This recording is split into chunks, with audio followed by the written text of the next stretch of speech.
So you'll look at me instead of the camera, okay? From time to time, you'll see me look back at this just to make sure that everything's looking good. Right. So tell me a little bit about just being a coach at an HBCU. It's about family. It's about making sure that these student athletes that we are able to serve understand the importance of an HBCU and why it's been important in our history and for our future. And I think once they understand that, they understand who they're playing for, not just themselves, not just their family, but the families that have come before them. And I think that's very important. Wednesday, fellas, another day for us to get better. The word that I have for today uh, was improvement, right? We've improved so much since the beginning of the year, but we still got ways to go, right? So we always talk about if I get better, then you get better, then we get better. And that's what we've done as a team, but we got to continue to do that. We can't worry about what happened last week. Lane's over with, Lemoyne is over with, Kentucky State, any game that we played is over with. And now where we stand, that's going to kind of make you the hunted, guys. So if you can't improve every day, then somebody's going to come and try to knock you off. So we got to get better in practice today. All right. So that quote is real simple. Find the joy in the journey. Find the joy in the journey. Every day you're here, find that joy. All right. Let's get after that. Let's go. Oh, hard work on three. Hard work on three. 1, 2, 3. Hard work.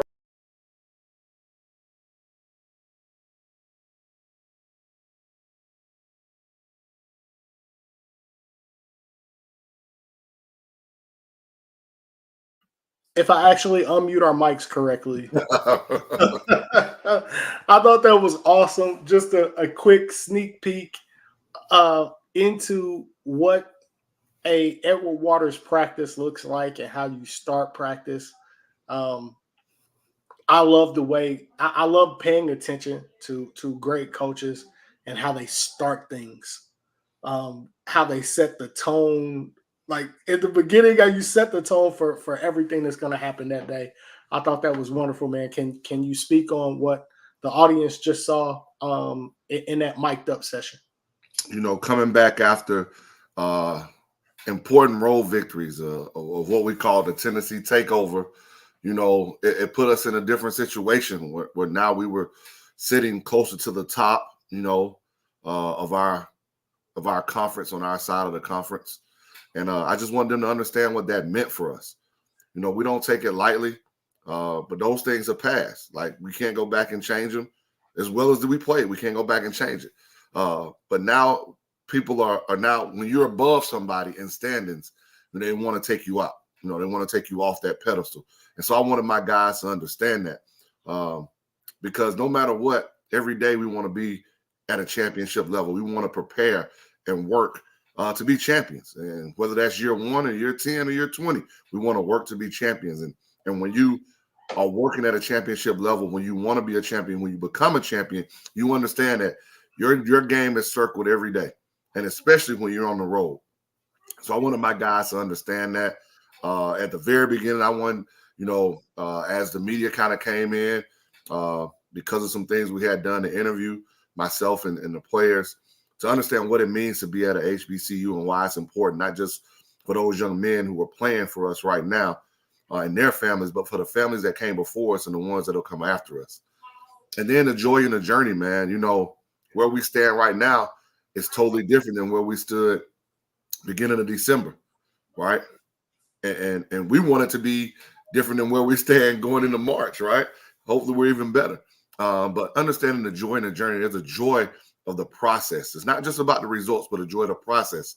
And I've been telling these guys for the longest, I see it every day. I saw it before the wins start coming, just to change. The little changes in how we were practicing and how they were responding and how they were buying in. So those were the things we just tried to express as we went into practice, getting ready for Albany State and Fort Valley last week. Coach, you talked a little bit about the standings and warning those guys that they were going to become the hunted. We'll take a look at the conference standings as it stands today. Safe to say, are we about midway through conference, or maybe quarter away? We definitely a quarter away. We played the other side, so we've taken, played the West. So the rest of our games will be concentrated on our side of the conference and our division on the east side. And so now, like I said, we're a quarter of the way through, and it's a gauntlet. It definitely is a gauntlet. As you can see, some very talented teams that are on our side of the conference or in this conference period. And we started that challenge last week, and we continue that challenge this week. And we want our guys to be up for it. You take a look at what we're seeing right now. Edward Waters currently third in the East of the conference, as you mentioned, trying to take care of business on your side of the conference. Currently third in the East, Coach. No disrespect to anyone, of course, but right now, Edward Waters has won more conference games so far at just getting close to the midpoint of the season than you won all of last year. What is the feeling of around campus and around the athletic department with you guys currently sitting third in the East in the SIAC? I think there's a buzz, obviously, for how we've played lately. But we want everybody to know that we're not done. Like, we don't just want this buzz to happen right now. We want to continue to push the envelope of how far these young men, how far this team can go. And that starts this weekend. Like, we want everybody at EW to pack that gym this weekend on Saturday and Monday. Like, we got to have a raucous home crowd in the jungle. So we want to just keep pushing it. But I definitely think there's a buzz of understanding where this team has come from, where we are now, and our ability to keep even getting better. You definitely mentioned the games this weekend. You got two really tough teams. If we take a look at the conference standings right now, you've got Clark Atlanta, which sits right behind you at 5-3, sitting in the fourth spot coming in to your home turf on Saturday. But you've got the number 2 team in the conference, second best record or top for first best record overall in the conference, with Morehouse College coming in on Monday. Is there anything changing about how you guys prepare or how you gear up for these games, or is it just one game at a time, as they say? It's one game at a time always. We can only take care of what's in front of us. We can't look back. We can't look forward. And when you do that, then, you cause issues. So we're only taking it one game at a time. But we also understand this Clark team beat Benedict. That's their only loss this year. We understand how talented that team is. We understand how long they are, how athletic they are. We understand how big Morehouse is. Like, although we're not looking ahead, we understand certain things. But we're just going to do what we are supposed to do and play how we are been accustomed to playing, and that's dictating, and that's defending, and that's playing fast, and that's what we want to come out and do. And if we leave it on the floor, as I said last episode, as Coach Britt and Coach Reedy say, we want it to come down to a make or miss game. And if it can come down to a make or miss game, we'll take our chances. 100%. You guys have been having it going. We'll take a look at a little bit of a look at what has gone on in the run as we recap the games from the Albany State game and Fort Valley, and we'll explain to the viewers. I'll have a lot to say about that slate. We'll just get into it. Let's get into the recap of the previous weekend. On Saturday, we went down to Albany State and had a game finish with a little controversy that could impact the standings. I am, hoping that it's going to be something that can be corrected because it could have pretty vital implications on how the conference shakes out in the East, if we're being frank about it. Watching the video and the playback from the game at Albany State, the official score as the game ended, the official score, I'll pull it up here, is in the books as it stands right now is a 2-point loss, 67-65 is how that ended officially. But if you go back and watch the film from the game, it didn't seem like that was the actual score of the game. I don't know how, we get the score of the game incorrect, or there's any discrepancy about the score of the game. But, Coach, can you give us any information about how that game played out, last 2 minutes of the game, what you guys were being told, what you guys were saying, or just any information about how that game played out at Albany State? Again, we want to put ourselves in a position to win when it comes down to the last minutes of the game, and I thought our guys did that. We withstood a raucous home crowd at Albany State. We jumped out early, and they made a run going into halftime that really put them up 7, and then Goliath makes a big 3 going into half, and we're down 4. And we're able to battle and take a lead. And some things didn't go our way on and off the court late in the game, right? But we thought we made enough plays, whether it was a 3 by Vino Glover, and then a mid-range jumper by Sammy Vassett, and then a 3 by Amari Floyd. We thought we had made enough plays to put us in position to win that game. And then there were some plays we didn't make, to be honest with you, that we have to get better at, which maybe doesn't even put us in that position. We had an untimely foul late in the game with about 40 seconds left when it was a tie game, regardless of the controversy. And that put them at the free throw line for a 1-and-1, and they made 1 of 2. And we had opportunities to win the ball game with under 10 at the rim that we just didn't capitalize on. And I think if we go back, our guys make those opportunities next time down, and that caused us to come away with the loss. But I won't blame anyone else, because again, we make those layups. We're not talking about whatever controversy we're saying. Maybe we make them a few more free throws. We shot 2 of 6. Now I don't understand. I'm not complaining, but it's hard to be in a college basketball game and only shoot 6 free throws. But maybe if we make more than 2 of 6, we're not in that position. But we shot the ball well, over 50% from that.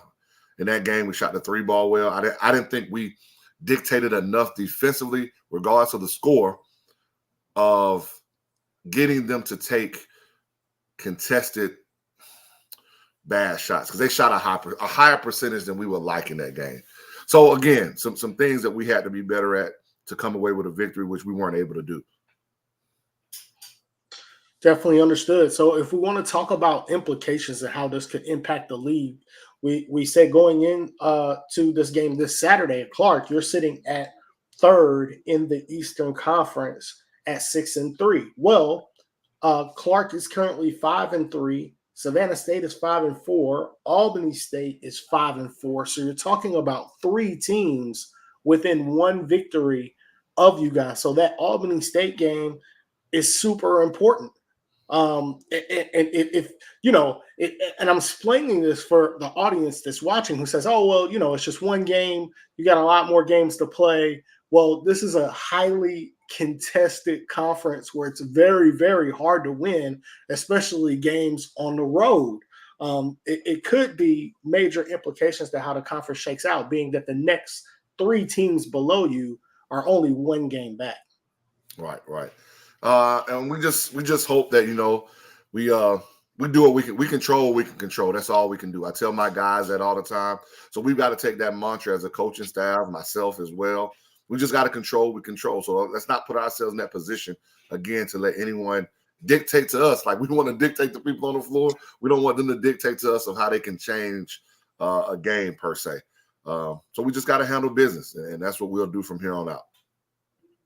Well, from there, you definitely handled business in the next contest. You went on to Fort Valley State, and at the Fort Valley State game, we walk away with a 102-81 victory, a 21-point victory from Albany State. Now, when we looked at the leading scores from the Albany State game, for Albany State, let's see, leading scorers were Goliath Mitchell, Amari Floyd, and then Vino Glover. Goliath Mitchell had 24 points. Amari Floyd had 16, and then Vino Glover had 9. For the Fort Valley game, was this a coming out party for Amari Floyd? You get a 16-point game, a 16-point game versus Albany State, and then a 25-point game for Amari Floyd coming back on a short turnaround against Fort Valley. What do you have to say about that young man and how he's playing? His development has been crucial for us. You know, his ability, you know, defensively, his athleticism, and obviously in the Fort Valley game, his ability to make shots. You know, I think he was 5 or 6 from 3.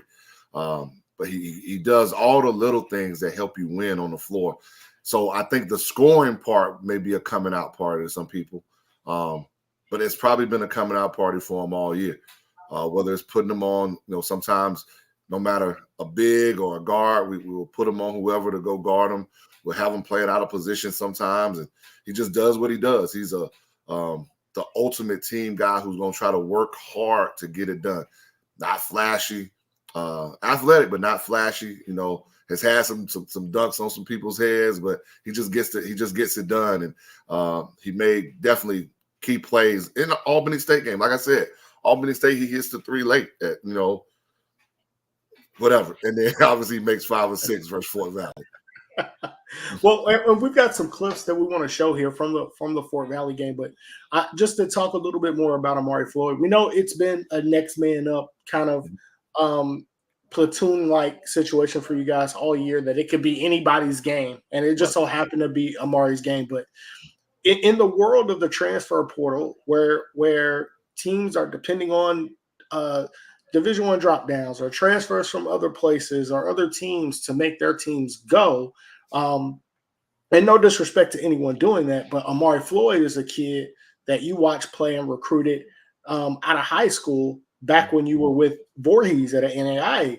Tell us about some of the things that you saw in Amari Floyd as a young player and how you're seeing his progression grow under your mentorship. First off, I think people have to realize how much of this business is about relationships. And so Amari Floyd's high school coach is a Morehouse graduate like myself. And obviously my ties in Atlanta, he says, "Coach, I got a guy for you." And, you know, I start to pay attention to him. And here's Amari Floyd, you know, playing at Carver, Atlanta, averaging probably almost 25 points a game, playing all positions, going head-to-head, toe-to-toe with Jabari Smith. And I think Jabari Smith got drafted, 3 by the Houston Rockets. He's picking him up. He's taking it at him. Playing on a team that unfortunately got decimated by transfers at the high school level. You know, 2 guys that played with him are now playing college basketball. You know, and if those 2 are on that team with him, it changes his whole high school team. So the fact that we were able to get him, a high academic kid as well, to get him at Voorhees, and essentially he basically redshirted last year as a freshman. No, played underneath the number of games, but I saw that development even then. I saw what he could become, and to me, that's what sold me on him being able to help us here at Edward Waters. And I think the proof is in the pudding so far, to be honest with you. Has that been a major part of the success that you've had over the years of when it comes to building great chemistry amongst your team? Because this team faced some adversity early on, but you've got some guys like Amari Floyd, like Christian Ford, the guys that have been with you for a while, like a RJ Nord, another really high character kid. Has that been that level of character and integrity? Has that been a part of what allowed you guys to battle through that early season adversity? I think it has. I mean, we told guys what our expectations were and where we wanted to be. We didn't come in and say, all year one, we're just going to mail it in and just see what happens. No, we want to compete. We want to win. But we also told those guys it was going to be tough. It wasn't going to be easy. This SIAC is a tough league with some great coaches and great players. I mean, people forget this league was decimated by transfer ups to the Division I level, like coming to take guys from this level and go up. And I kept telling these guys, a lot of people may have questioned, you know, why were we playing, you know, some of the type of teams we played. We talked about it last podcast, but I think all of that played a part into why we have been successful right now. And my caveat to that is I can't guarantee you how many more games we'll win the rest of the season. But what I can tell you is these guys are going to work their tails off. They're going to compete, and they're going to battle for EWU and for the family that we have in that locker room. 100%. We'll take a look at some of the sights and sounds from that Fort Valley State victory, a 21-point victory for our Tigers. We'll take a look at some of the sights and sounds, and we'll come back to Coach Huff for the breakdown of the game. In just 1 second, I'll cue those up. If everybody bear with me just a second, we'll get those highlights for you.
Well, Coach,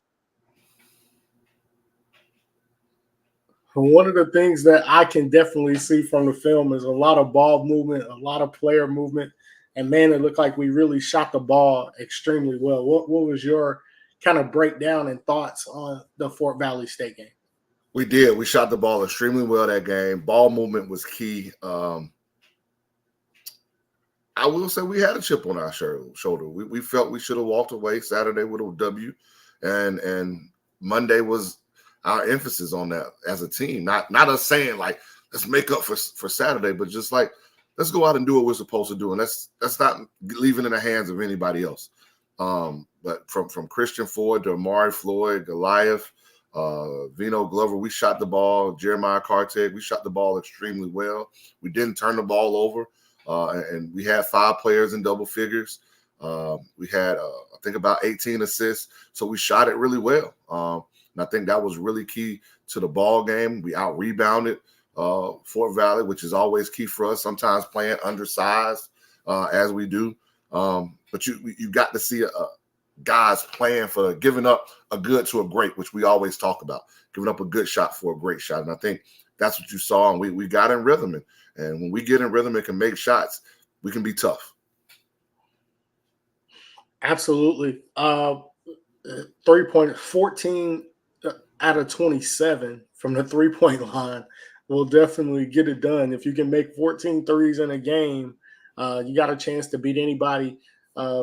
Fort Valley was 3 out of 22. So you got them into a track meet, but were able to defend on their side of the floor and then make shots on the Tiger side of the floor. Tremendous effort level by the Tigers. And I feel like we've had that ability all year, maybe just haven't gotten some shots to fall, but I feel like you've been able to get guys in space and get them good shots all season long. Sometimes the ball just hasn't gone down. Correct. I mean, and we work on that shooting aspect every day for us to be better, and I think it's finally coming along. And part of that is you're spending a lot of time trying to early. Yes, you're putting up shots, but guys are still trying to learn each other. They're learning you, and I think now you see guys knowing where other people like shots, where they're best at, and how to feed them, and understanding who does what well. And I think that's all the process of talking about the joy of the journey. That's the joy of the journey, especially in year one. Everybody's learning.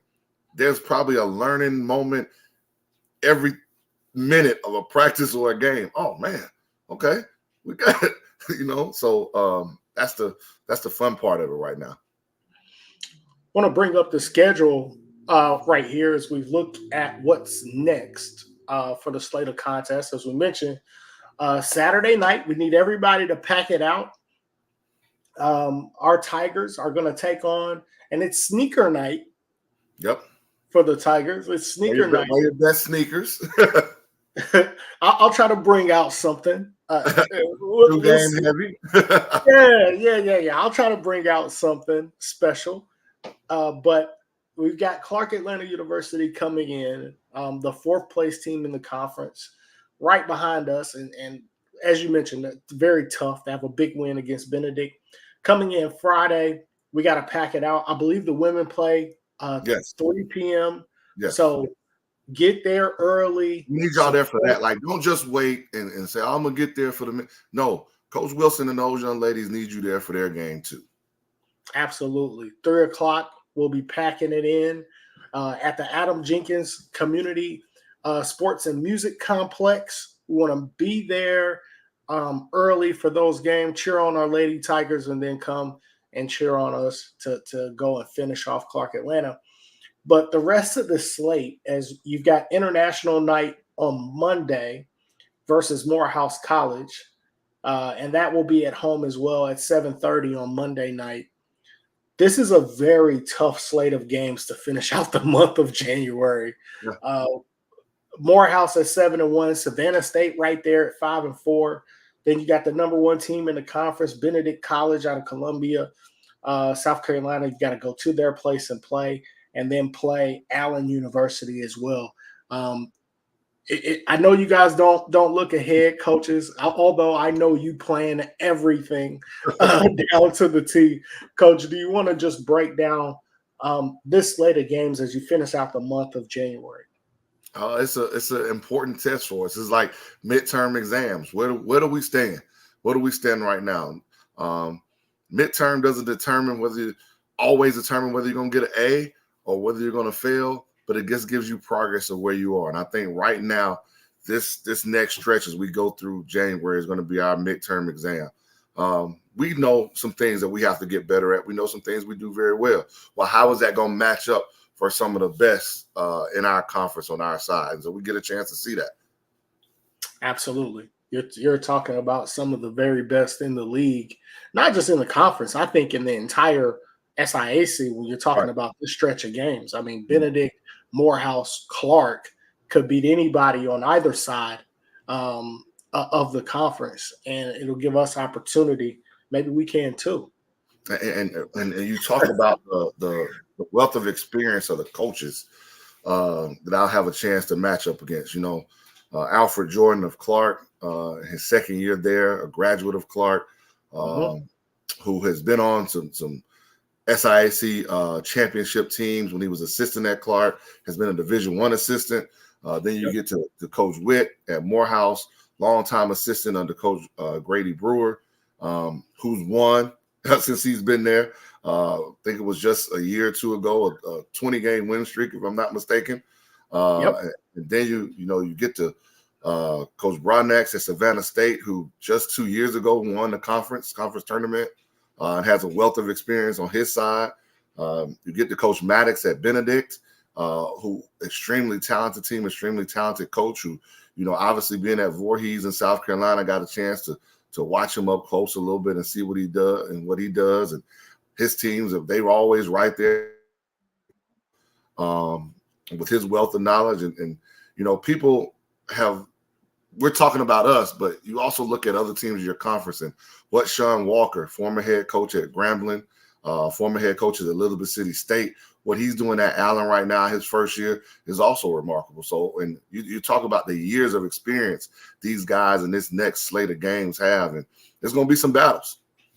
Absolutely. Every time the ball goes up, it's anybody's basketball game Right. on this eastern side of the conference. It's just a murderer's row.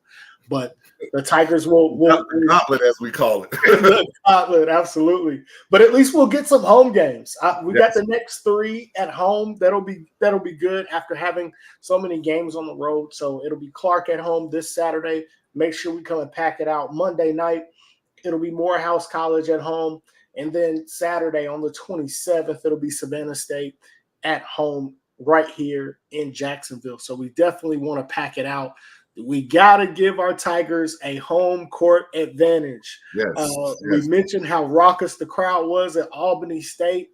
We want to match that for anybody. We want to exceed that. We want to exceed. We want to match it. We want to exceed. Absolutely. Absolutely. We got to set the standard, and they're going to set it off because the games that I've witnessed on the online broadcast, the band has been in the building. It's been a great atmosphere. We got to pack it out. The students are back on campus. We got to absolutely pack this out. So, Coach, I mentioned several times that I was coming to see you guys, and I would be in attendance, and I'll be making an appearance. You will? I'll be making an appearance. I will be at both games, the Clark Atlanta University and the Morehouse College game. And we'll be fortunate enough to be a part of the broadcast team calling the game, doing some play-by-play for Edward Waters College, doing both of those games. I'll also be calling the women's game as well. So blessed and thankful and grateful for the opportunity working with you guys. Has been nothing but tremendous. It has been fantastic, and I can't wait to call the games. I'll get some special references ready. Hey, I was trying to say that. Look, Reedy didn't know. I didn't drop the bomb on him yet. I will be there. But I didn't come just to enjoy. I came to work and to serve. So I'll be happy to be a part of the broadcast team. It's just a first-class organization. Everything that you guys have done, everything that I've been able to see and be a part of from the moment I stepped on campus for the press conference has been absolutely nothing short of first class. So looking forward to being in attendance and being a part of that. Can't wait to have you, man. Coach, I think we gave our – oh, wait. Want to talk about some tempo. And we talked about how you started practice, but we didn't talk about how you guys start games. You guys have kind of a special – I don't know if I'm giving up secrets here on this show, but – it's never how you start, it's how you finish, but you always want to start well now.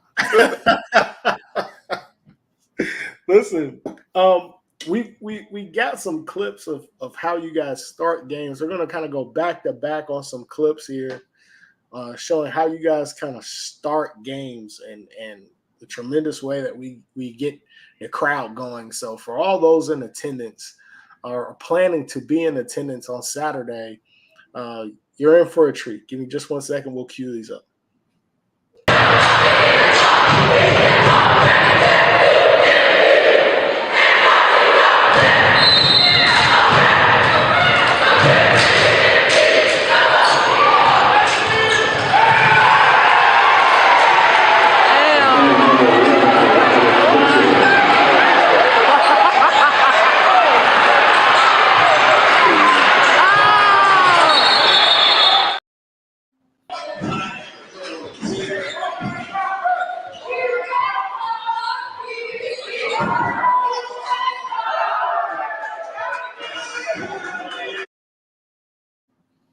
And when your first couple of possessions are two-hand dunks. That seems familiar, Huff, to me. I knew you were going to say that. I knew you were going to say that. For those who don't know, Mondre and I have been around a while. He's watched my teams a long time. And although the player how it gets done may change, he knows we like to start fast. 100%. I remember seeming to remember a very talented first-round lottery pick catching that lob in your offense before. Right. So he's doing very well, too. If I'm not mistaken, leading the NBA in three-point percentage, if I'm not mistaken, and probably has become Milwaukee's best perimeter defender. Again, all about fit. That's another, people say, well, why couldn't he have done it with the Lakers, or why, some other places he's been. He's done well in some places. But it's all about fit and how you fit in. That's what I can tell any recruit, not just that wants to choose E-Dub. If we're recruiting you, we obviously feel you're a fit for us, but you got to feel you're a fit for us. And don't just go where you're what's the quote we always talk about? Don't just go where you are tolerated. Go where you're celebrated. And I don't care what level that is. Like somebody at a Division I may just tolerate you. He's just good enough. And we may think we can develop you, or we think you can be a star for us, or a star in your role for us. Something that doesn't get talked about often enough is how many NBA players that you've coached and developed and helped get to the next level. Could be something that recruits may need to understand, that you've got a lottery pick under your belt. You got multiple NBA players that you've helped get to the league. So a lot of connections around the basketball world. Definitely. And, I can't promise you that's where you're going to end up. But we're going to put the work in. If that's what you claim that you want to do, if you want to use basketball to possibly help pay for your family some kind of way, we're going to try to make that happen. But it's not just going to be just about basketball now. It's going to be about you graduating and walking across that stage, because for us, that's the most important thing. This past, week and a half, we talk about that team semester GPA, but we talk about this, last week and a half, 2 weeks. And we talk about, arguably one of the best college football coaches ever that stepped down. I heard Marcus Spears. It's funny because I didn't know Coach Saban said this, and it's something that we say to our recruits. And he said when he was at LSU, Coach Saban told him it wasn't about the 4 years that he chose to go to LSU. It's about the 40 after that. And for us, that's what we believe in too at EWU. It's not about the 4, but it's about the 40, because I want to be a part of your life, not just the time that you're here at EWU, but the time throughout your life. I want to know about what you're doing with your family. I want to know how well you're doing. I want you to come back and not just support financially, because I'm going to say now, EWU will definitely use your support financially, athletically, and as a school as a whole, but just to come back and let these young men know what it means. Part of building that legacy and what we want to do and putting banners up is not just about the banner itself, but it's about the legacy. When you talk about that brotherhood, places like, Alabama football or Kentucky basketball, and the list goes on, what they have, Duke basketball, North Carolina basketball, of what they have, those guys taught that reverence that they have for being in that place during that time is something special. And that's what we want here, and what we're going to work to make sure that we have. Absolutely. Being recognized by the city where you played. Yes. Job opportunities in those cities where you play, because people get accustomed to seeing you and cheering you on, and seeing what is being built and being in Jacksonville, in Duval, at Waters. I could see the same thing happening there at Waters. And as much as we talk about Coach Reed and Coach Britt, they're great. But that's another reason why Coach Chuck Smith is just as important. Having played, at E-Dub, those guys on our teams understanding what it means to him. Still a native of South Carolina. But once he came to E-Dub, he's been here since then. He's rooted in the community, a part of our staff, a part of what we're trying to build. I think that shows another important aspect of what we're trying to do. 100%. Coach, as we get ready to close, have I forgotten anything? Is there anything that we need to get to that we haven't gotten to just yet? Did we say come to the game? Oh, okay. I'll just make Pack it out now. Pack it out. Now I gotta think about what shoes I'm gonna wear, man. I'm gonna pull out something special for sneaker night.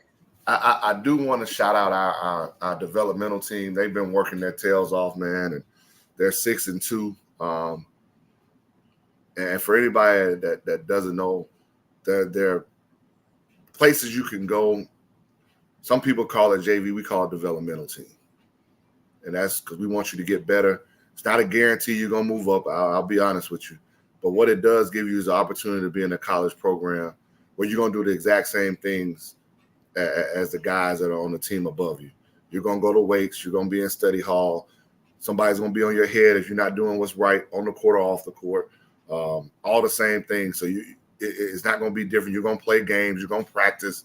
You're not just going to come put on a jersey and go play, and nobody's not going to know what to do. So just want to give a shout out to those guys for the work they've been putting in, not just record-wise, but just the work they've been putting in, period. They don't get talked about enough. Very vital. Well, Coach, I'll be. I missed one. I forgot. We talked about our team GPA, but to have, I want to make sure I get it right. Solomon Campbell, Sammy Vassett, Gabe Guilford, Devontae Powell. 4 guys to have a 4.0. Nice. First semester. Just want to make sure those guys understand how important that is. Student athlete. Yes. Student athlete. And Gabe, one of mine. Love you, boy. Proud of you, Gabe. Proud of you, boy. No, that's awesome. Can't lead from the back. No. Gotta lead from the front. That's fantastic. Well, Coach, we'll close it up. I'll be on the road very early Saturday morning on my way to Jacksonville, sunny Jacksonville, Florida. You came right at the right time. You know, I'm pretty sure y'all got hit with a little cold front too, but it's supposed to get back to the 70s, 80s, you know. So right at the right time. Thank you. Yeah, it's been, I think it's 19 right now. Wow. Yeah. But yeah, I'll be on the road, sunny Jacksonville, Florida. Looking forward to seeing everybody. If I haven't met you, man, stop by, say hello, introduce yourself. We're all going to be pulling for the Tigers against Clark Atlanta. If I'm doing the broadcast, because people seem to always speak to me while we're calling the game, I won't be able to acknowledge you. I'll wave, but I won't be able to acknowledge you during the broadcast. But anytime before or after is just fine. Everybody be safe. He can bring the cold, Reedy, with him if it means the other team ain't making shots. And hopefully, I'll cause the Panthers to go cold. Right. There we go.